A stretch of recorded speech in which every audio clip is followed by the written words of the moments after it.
বিসর্জনের দিনে কেউ থাকবে না তোমার পাশে, সেদিন ভগবান থাকবেন। আর সেই পতিত পাবন কাঙালির ঠাকুর আমার গৌর সুন্দর। সবাই মিলে একবার জয়ধ্বনি করবেন, বলো বলো গৌর সুন্দর কি অবধূত নিতাই চাঁদ কি জয়, প্রেম দাতা দয়াল নিতাই কি কি জয় দিয়েছেন সবাই? হ্যাঁ, জোরে আপনারাই বলবেন, বলো নিতাই চাঁদ কি। বাহ, তবে দুটো জয় হয়েছে, একটা সুরের জয়, একটা অসুরের জয়। জয় যখন দেবেন সুরে দেবেন, জয় সুরে, বলো নিতাই চাঁদ কি। বাহ, এই তো চেষ্টা করছেন, এটা ভালো। হরে কৃষ্ণ। নিতাই চাঁদের নামে জয় দিয়ে আমরা সেবা সঙ্গনে এলাম। গাছের ফল যদি খেতে হয়, মন দিয়ে শুনবেন, গাছের ফল যদি করতলগত করতে হয়, সেবা করতে হয়, তবে গাছে উঠতে হয়। এই গাছটি হচ্ছে পালা বা লীলা, আর এই ফল হচ্ছে তত্ত্ব। আমরা জীবনের তত্ত্ব শুনবো। বৃন্দাবনের অকৈতব প্রেম ও লীলা, অপ্রাকৃত কৃষ্ণ প্রেম বলছে, যিনি জম্বু নদ হেম, যে প্রেম নীলকে না হয়, যদি হয় যোগ না হয় বিয়োগ, বিয়োগ হইলে কভু না জুয়ায়। সেই ব্রজমণ্ডলের অপ্রাকৃত প্রেম লীলারস আস্বাদন করব। তার আগে রাধা কৃষ্ণের মিলিত বিগ্রহ, চিন্ময় সচ্চিদানন্দ রস বিগ্রহ গৌরাঙ্গে লীলা স্মরণের কথা শুনবো। নিতাই নামে জয় দিয়ে আমরা এলাম শিবা সঙ্গনে। নিতাই নাচছেন, গৌর নাচছেন। দক্ষিণে সে দক্ষিণে সে দক্ষিণে সে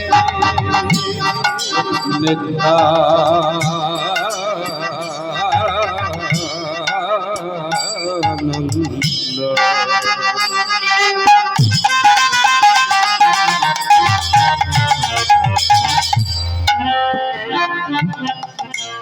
বামে বামে গদাধর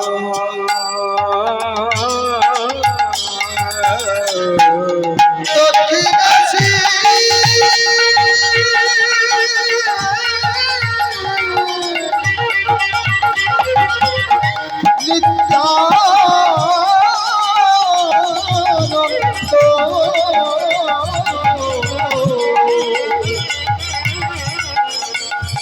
বামে গদা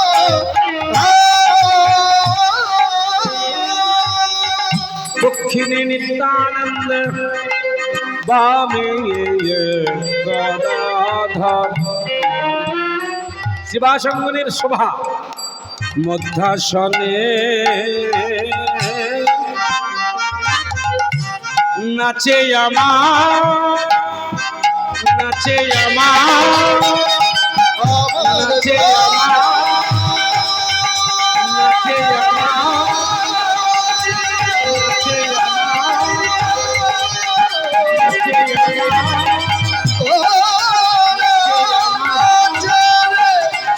নাচে আমার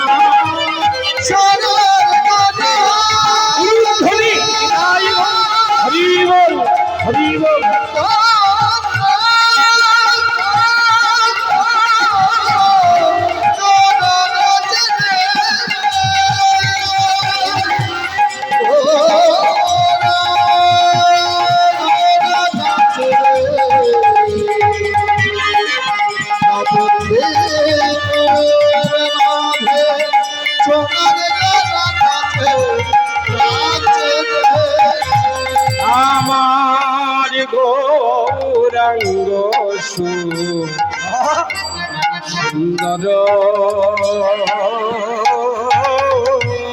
গৌরাঙ্গ সুন্দর, নাচে প্রাণ গোরা, নাচে প্রাণ গোরা, নাচে ব্রজ ভাবে হয়ে বিভোরা। নাচে প্রাণ গোরা। সে যে প্রজা ভাবে হয়ে বিভরা আজ নাচে গোরা। শচী মায়ে নয়ন তারা নাচে প্রাণ গোরা। সচি মায়ের নয়ন তারা নাচে প্রাণ গোরা। সচি মায়ের নয়ন তারা নাচে প্রাণ গোরা। আমার বিষ্ণু প্রিয়ার চিত চোরা নাচে প্রাণ গোরা। বিষ্ণু প্রিয়ার চিত চোরা রে গোরা রসের গোরা। ভাবের গোরা রসের গোরা। আমার গোরা রসের গোরা। নাচে প্রাণ গোরা। মধ্যাসনে নাচে আমার গৌর সুন্দর।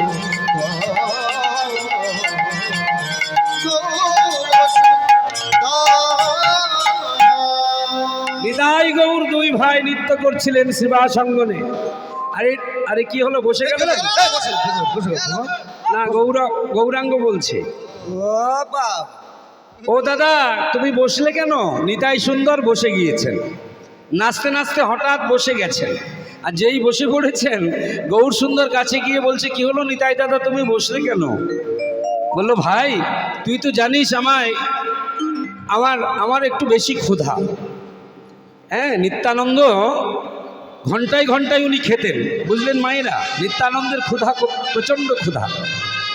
এই জন্যে মঠ মন্দিরে যেখানে ভোগারতি কীর্তন হয়, আমরা যারা নিয়ম জানি না, আমরা নিয়ম বহির্ভূত কাজ করি, কিন্তু দেখবেন মঠে মন্দিরে সময় মতো ভোগ লাগানো হয়। ঘড়ির কাঁটায় কাঁটায় যখন 12টা বাজে তখনই কিন্তু ভোগ লাগাতে হয়, এটা বিধান। কেন?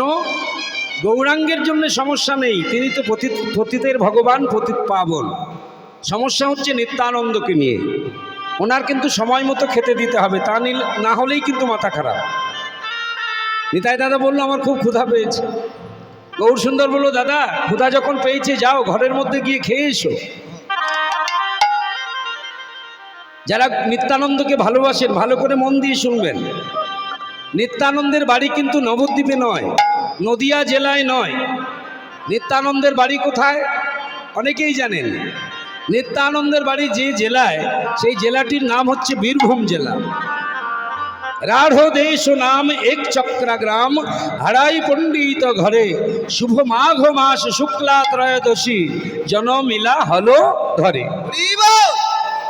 হারাই পণ্ডিতের ঔরসে, হারাই ওঝা, হাড়ো ওঝা বলে অনেকে, ঔরসে পদ্মাবতীর গর্ভে বীরভূম জেলার একচক্রা গ্রাম। এই যে আপনারা তারাপীঠে যান, তারাপীঠের খুব কাছাকাছি একচক্রা গ্রাম, দর্শন করে আসবেন। ও ঠাকুমা, এসে গল্প জুড়ে দিয়েছে। কি যন্ত্রণা বাপরে বাপ, সামনে বসে গল্প করছে।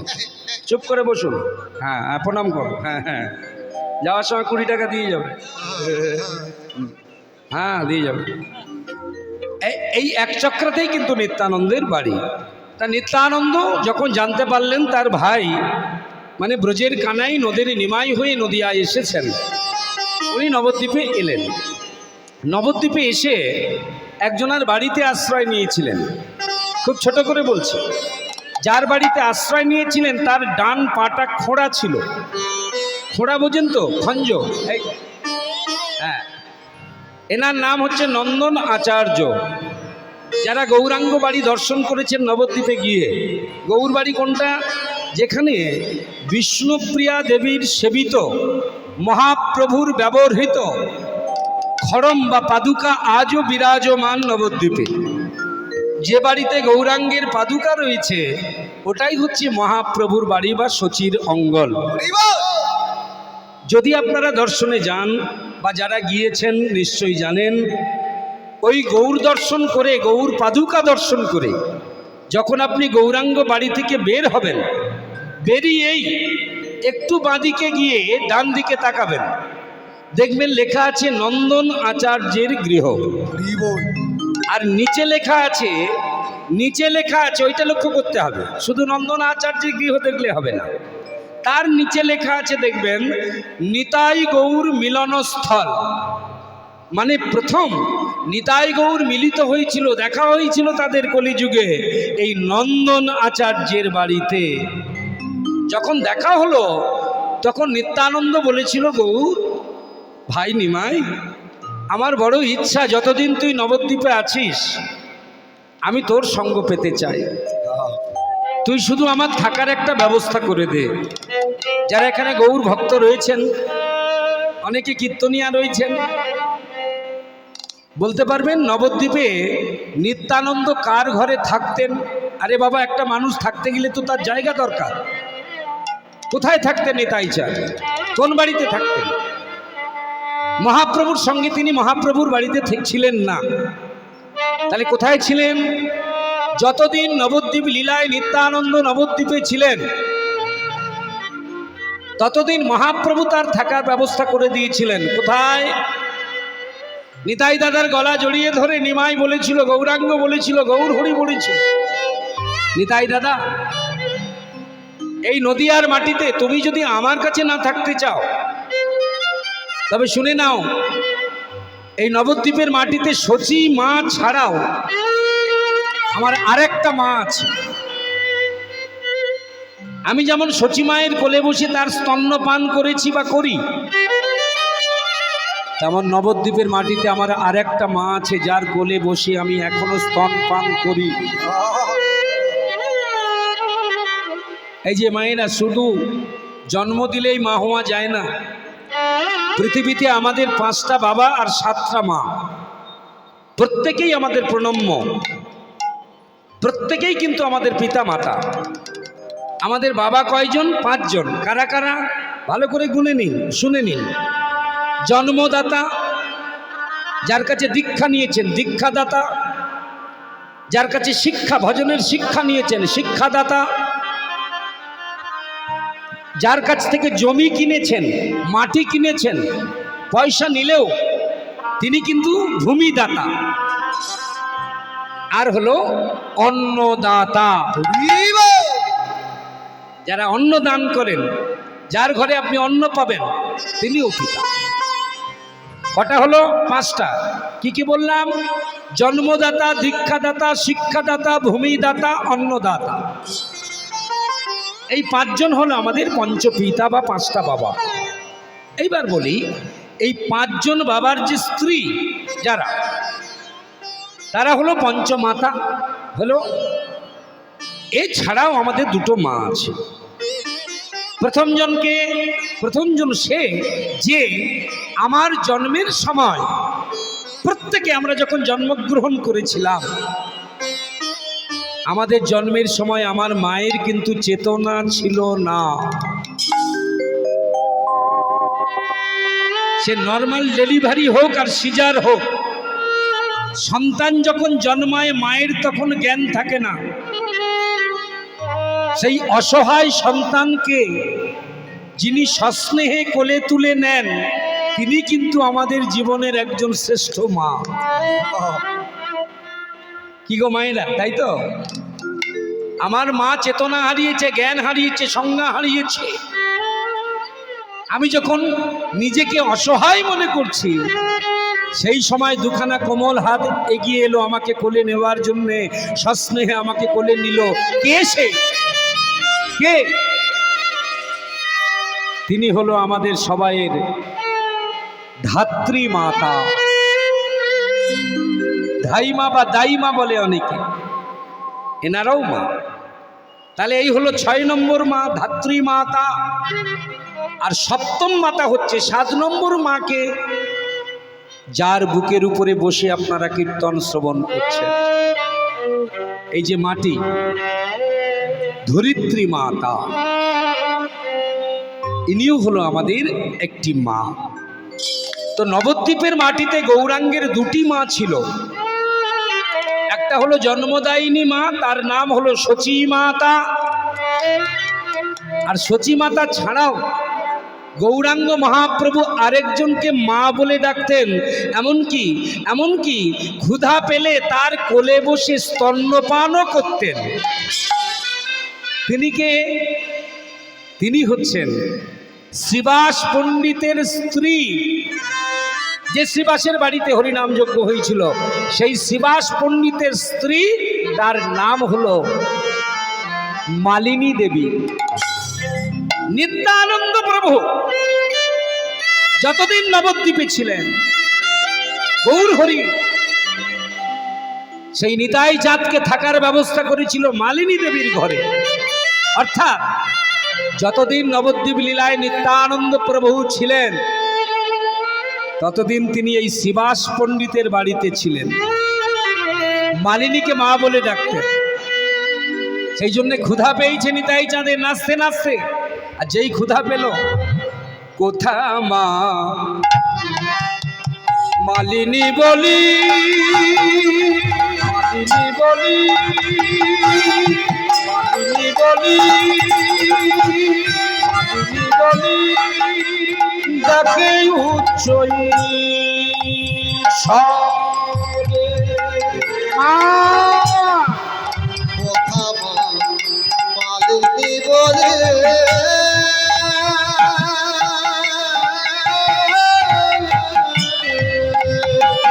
হরিবল নিতাই আমার ডাকে উচ্চ স্বরে, ডাকে উচ্চ স্বরে মা মা। নিতাই চাঁদ ডাক দিলেন মালিনী দেবীকে। হরিবল হরিবল। শুধু গর্বে ধরলে মা হওয়া যায় না গো। শ্রীবাস পত্নী, শ্রীবাস গৃহিণী মালিনী দেবী ছিলেন বাৎসল্য রসের পরাকাষ্ঠা জননী। নিত্যানন্দ যদি একবার ডাকে, একবার ডাকে, মালিনী দেবী তাড়াতাড়ি দরজার কাছে এসে বলতো, আয় আয় আয় আয় নিতাই, খেয়ে যা, আয় খেয়ে যা। নিতাই চাঁদ ডেকে ডেকে চলেছেন, মা ডাকে উচ্চ স্বরে মাতা, ডাকে উচ্চ স্বরে মা মা। কথা মালিনী বলে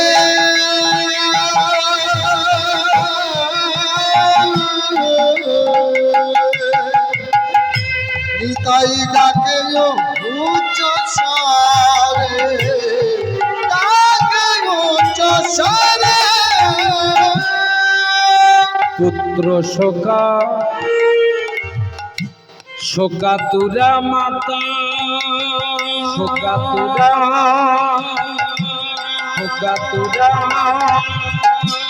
হাসে নয়ন নীরে। পুত্র শোকাতুরা মাতা, পুত্র শোকাতুরা মাতা, সে যে ভাসে নয়নী রে মাতা। ভাসে নয়নী রে। আজকে একটা ঘটনা ঘটেছে, যেটা আশা করা যায়নি। ঘটনাটা হলো, শ্রীবাস গৃহে একটা সাংঘাতিক ঘটনা ঘটেছে। শ্রীবাসের ছোট ছেলে, এইটুকুন ছেলেটা আজকে মায়ের কোলে দুগ্ধ খেতে খেতে হঠাৎ মারা গিয়েছেন। পুত্র বিরহে বিরহান্বিতা গর্ভধারিণী জননী শ্রীবাস গৃহিণী মালিনী পুত্রহারা হয়ে মৃত পুত্রকে কোলে নিয়ে কাঁদছে। আর ঠিক সেই সময় নিতাই মা মা মা মা বলে ডাক দিয়েছেন। আপনারাই বলুন, এখানে যারা মায়েরা আছেন বুকে হাত দিয়ে বলুন, সন্তান যদি চিরকালের মতো মায়ের বুক থেকে চলে যায়, হারিয়ে যায়, সারা পৃথিবী তাকে ভুলে যেতে পারে, কিন্তু সারা জীবন মা কোনোদিন হারালো সন্তানের কথা বলতে পারে না। কেন? কেন? সন্তান জন্ম নেবার আগে একটা যন্ত্রণা হয়, আমরা বলি